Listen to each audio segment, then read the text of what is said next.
Chapter 30, Human Hearts. You were with Ava last night? Yesterday, Grace had posted on social media, saying she went mountain climbing. In that photo, he saw Ava's back view, but didn't pay attention at the time. Now, he suddenly realized these two must have had something happen yesterday, and afraid Grace would find out, they left first. Justin, you seem a bit too concerned about my affairs with Ava. Adrian pressed his lips together. His tone carried a hint of displeasure. Justin's heart sank. When he managed affairs between him and Grace, Adrian had never said anything. But with Ava, after just a few words, Adrian started suspecting he had thoughts about Ava. He was about to die from being wrong. When Ava went abroad back then, he didn't know who cried like a dog, said he would never forgive her. Now she just crooked her finger, and he disregarded even ethics and morality.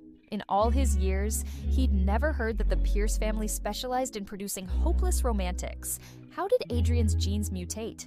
Next time you break your leg and she runs away again, you'll know how stupid you're being right now. Don't curse me. Adrian stood up. I'm going to eat breakfast. If there's nothing else, go home. Don't curse you? Justin laughed coldly.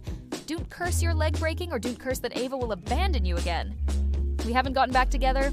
Shut your mouth and leave quickly. Impressive. Justin gave a thumbs up. Haven't gotten back together, but you've already kissed her lips swollen. I really never saw your potential to be a scumbag before. Having known Adrian for over 20 years, Justin felt like he was meeting Adrian for the first time today, preparing to get engaged to the sister on one hand, while being ambiguous with the younger sister on the other. His skills were really something. I'll handle it properly before the engagement. Don't go talking nonsense in front of Grace, Adrian said in a low voice. His tone carried a subtle warning. Justin calmed his emotions. He studied Adrian carefully, as if suddenly understanding.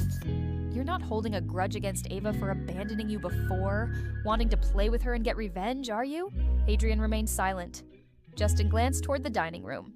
Ava was biting a piece of toast, looking over with smiling, crescent-shaped eyes. Justin raised an eyebrow. If that were the case, it would make sense. How could someone like Adrian, with such high pride and strong self-esteem, want back a woman who had abandoned him and left for another country when he was at his most difficult time? That's enough. Don't go too far. She's Grace's sister, after all. Justin patted Adrian's shoulder. After breakfast, Ava went upstairs to sleep. She had just lain down when she heard the sound of a key turning in the lock. Her heart jumped. Why was Adrian back again? It couldn't be that because there were condoms at home after he returned. He insisted on sleeping with her. Ava gripped the blanket corner and pretended to be asleep. Soon the mattress sank, followed by tightness around her waist. She was embraced from behind by Adrian, the man's face buried into her neck, his short hair tickling her skin. It was itchy. Ava endured the itch without making a sound. If Adrian discovered she wasn't asleep and his animal instincts kicked in, it wouldn't end well. Adrian's other hand passed through her neck. She was held securely in his arms. Having not slept all night, Ava was already extremely tired. Seeing Adrian made no further moves. Only then did she fall asleep peacefully. Ava didn't know how long she slept. When she woke again, the sky was gray and overcast, like it was going to rain. Her gaze fell straight toward the window. The feeling of emptiness was like a huge black hole, swallowing her bit by bit. Ava hated this feeling. That's why she didn't like afternoon naps. Ava, don't move. The man's murmuring voice came from behind. Ava froze. She looked down at the large hand covering her chest. In the past, when sleeping, Adrian also liked to hold her in this position. Even if his arm went numb from being pressed, he still enjoyed it tirelessly. She couldn't help wondering if he also held Grace like this when sleeping with her. The man's warm breath brushed past her ear as if carrying electricity. Ava turned over and hugged Adrian's waist, given Adrian's previous level of indulgence toward her. He would definitely be her best choice for marriage, but 6 years ago when she went abroad, leaving Adrian confined to a wheelchair at home. From that moment, she understood. From then on, she and Adrian would be two parallel lines. She never gambled on human hearts. Even if Adrian were stolen back from Grace, the incident from 6 years ago would always be a thorn in Adrian's heart. When love faded, that thorn would be magnified infinitely. She didn't dare marry a man who harbored resentment toward her, to avoid future disasters. Light rain began falling outside the window. Raindrops drifted with the wind, hitting the floor-to-ceiling windows. The rain wasn't heavy, but enough to affect Ava's mood. Waking up in the afternoon to rain.